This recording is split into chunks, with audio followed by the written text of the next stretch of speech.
साठी आपल्यासोबत मंत्री नितेश राणे आहेत. सर, खरं तर 1 वर्ष पूर्ण होत आहेत. तुमचाही पहिलाच अनुभव होता. काय अनुभव राहिला 1 वर्षाचा? या 1 वर्षामध्ये आदरणीय देवेंद्र फडणवीस साहेबांच्या नेतृत्वाखाली असलेलं आमचं महायुतीचं सरकार या 12 महिन्यामध्ये महाराष्ट्राचा चेहरामोहरा बदलणं, महाराष्ट्राला एक प्रगतशील राज्य बनवणं, महाराष्ट्राचं दरडोई उत्पन्न खऱ्या अर्थाने वाढवणं, पायाभूत सुविधापासून शेतकऱ्यांपासून मच्छीमारांपासून बंदरसारख्या क्षेत्रामध्ये मोठ्या प्रमाणामध्ये विकास करणं, धोरणात्मक आणि ऐतिहासिक निर्णय करून दाखवणं, ह्या पद्धतीचं पहिलं 1 वर्ष आमचं गेलेलं आहे. पहिल्या 1 वर्षामध्ये आम्ही 5 वर्षाची चाहूल किंवा तुम्ही ट्रेलर ज्याला म्हणता, आम्ही पुढच्या 5 वर्षामध्ये आम्ही काय करणार आहे, त्यासाठी जे पाय मजबूत करायची जे बाब असते त्या दृष्टिकोनातून आम्ही धोरणात्मक निर्णय घेतलेला आहे. उदाहरण, आम्ही मच्छीमाराला कृषीचा दर्जा दिला. त्याचे पडसाद, त्याचे फायदे तुम्हाला पुढच्या 5 वर्षामध्ये दिसणार आहे. आम्ही बंदर ह्या क्षेत्रामध्ये जहाज बांधणी, जहाज तोडणी आणि जहाज दुरुस्तीचं एक स्वतंत्र धोरण आणणारं महाराष्ट्र पहिलं राज्य आहे. त्याचे पडसाद तुम्हाला पुढच्या 5 वर्षामध्ये रोजगार निर्मितीच्या निमित्ताने दिसणार. नुसतं वाढवण बंदर जे सर्वात जगातलं मोठ्यातलं मोठं बंदर असणार, पण त्याचबरोबर 15 छोट्यातले मोठे बंदराचा पण विकास आदरणीय देवेंद्र फडणवीस साहेबांच्या मार्गदर्शनाखाली आम्ही करतोय. मुंबईसारख्या शहराला किंवा महाराष्ट्राला जलवाहतुकीच्या निमित्ताने एकच जोडणं, हा पण आदरणीय देवेंद्र भाऊंची संकल्पनेच्या माध्यमातून करतोय. म्हणून पहिल्या 1 वर्षामध्ये पुढच्या 5 वर्षामध्ये आमचं महायुतीचं सरकार नेमकं काय करणार आहे, आचार विचार हे शब्दापलीकडे धावून कृतीतून दाखवण्याचं काम आम्ही ह्या 1 वर्षामध्ये केलेलं आहे. किती गुण द्याल तुम्ही सगळ्याला? मी तर 10 मधून 10च देईन. आणि ते मी सरकारमधला मंत्री आहे म्हणून बोलत नाही, पण देवेंद्र भाऊंच्या नेतृत्व आणि त्यांची कमिटमेंट आणि त्यांचं नियोजन हे मला फार बारकाईने आणि जवळून पाहण्याची संधी कॅबिनेटमध्ये असल्यामुळे बघायला मिळालेली आहे. ते ज्या पद्धतीने प्रशासनाला हाताळतात, प्रशासनाकडून 100% आउटपुट घेणं, मंत्र्यांकडून उदाहरण 100 दिवसाचा कार्यक्रम, 150 दिवसाचा कार्यक्रम, त्याच्यामुळे असंख्य रेंगाळलेले विषय, मागे पडलेले विषय आम्ही पुढे आणू शकलो. उदाहरण, आकृती बंदरसारखे निर्णय जे आमच्या खात्याने वर्षानुवर्षे घेतले नव्हते, देवेंद्र भाऊंच्या 100 आणि 150 दिवसाच्या कार्यक्रमामुळे आम्ही घेऊ शकलो होते.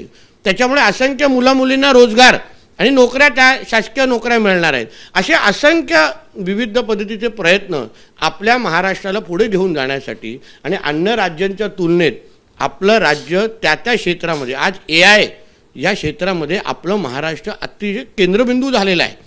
प्रत्येक मंत्रालय नाही, आज जिल्हा लेवलवर पण आम्ही AIच्या माध्यमातून विकास करण्याचा प्रयत्न करतोय.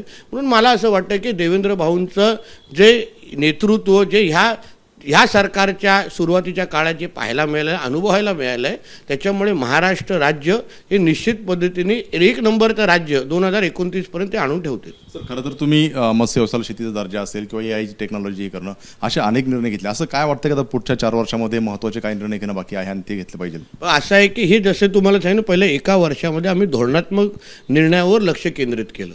एकदा धोरण निश्चित झाले तर त्याच्या अंतर्गत विविध पद्धतीने योजना तयार करणं सोपं आहे. आता उदाहरण, माझ्या मत्स्य खात्याचं अगर मी तुम्हाला सांगितलं, आमच्याकडे आजपर्यंत स्वतःची योजनाच नाही राज्याची.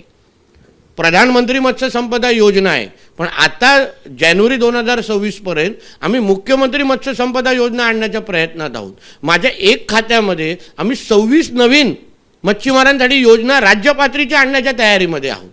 जहाज बांधणीमध्ये जेव्हा जगामध्ये आज आपला देश 0.01% आहे, ते मोदी साहेबांनी ज्या पद्धतीने ह्या मेरीटाईम डेव्हलपमेंटवर लक्ष घातलेलं आहे, त्या अंतर्गत महाराष्ट्राने सर्वात जास्त काम त्या सेक्टरमध्ये करण्याच्या दृष्टिकोनातून आम्ही पावलं टाकलेलं आहे. म्हणून रोजगार निर्मिती, दरडोई उत्पन्न आणि महाराष्ट्र राज्याला एक प्रगतशील आणि अन्य राज्यांच्या तुलनेमध्ये जिथे जिथे अन्य राज्य विचार करायचं थांबतात, तिथूनच महाराष्ट्र विचार करण्याचा पुढे जातोय. हेच आमच्या देवाभाऊंचं 1 वर्षाची कारकिर्दीचं खरं विश्लेषण आहे. दुसरा प्रश्न असा आहे की वर्षभरामध्ये महायुतीच्या घटक पक्षामध्ये मोठी कुजबूज सुरू झालेली आहे, कुठेतरी आरोप प्रत्यारोप होत आहेत. हे घेऊन तुम्ही कसे जाणार आहात? लक्षात घ्या, जेव्हा 3 पक्षाचं सरकार असतं तर ह्या गोष्टी झाल्याच पाहिजे, होतातच. पण शेवटी आमचं नेतृत्व सक्षम आहे. आमच्या सगळ्यांचा एकत्र आणण्याचं काम हे देवेंद्र फडणवीस साहेबांचं नेतृत्व करताय. त्यांना कोणाला कसं हाताळावं, कोणाला कसा मान सन्मान द्यावा. मग एकनाथ शिंदे साहेब असतो, आमचे अजितदादा असो आणि आमचे सगळे मंत्रिमंडळ, प्रत्येकाला मान सन्मान देऊन त्याला बरोबर घेऊन जाण्याचं काम देवेंद्र फडणवीस साहेब करतायत. म्हणून तुम्हाला कितीही आपसातली भांडाभांडी दिसत असतील, खिचाताण दिसत असतील, शेवटी आमच्यासाठी देवेंद्र फडणवीस यांचा शब्द हा अंतिम शब्द आहे. सब कुछ देवा भाऊ म्हणजे हे महायुतीचं सरकार आहे. आणि म्हणून तो दृष्टिकोन आमचा अतिशय क्लिअर असल्यामुळे कुठेही तुम्हाला मीडियामध्ये चॅनल चालू आहेपर्यंत तुम्ही लोक सगळे एन्जॉय करा, पण आमचं सरकार अतिशय भक्कम आहे. अगदी पाहता कामकाजाला 10 पैकी 10 गुण देईल आणि नेतृत्व सक्षम आहे. त्यामुळे कुजबूज असेल किंवा तीनही पक्ष जे आहे ते एकत्रितपणे काम करू असं नितेश राणे म्हणताना पाहायला मिळत आहेत. कॅमेरामन सचिन शिंदे, सरज सोनवणे, एबीपी माझा, मुंबई. एबीपी माझा, उघडा डोळे बघा नीट.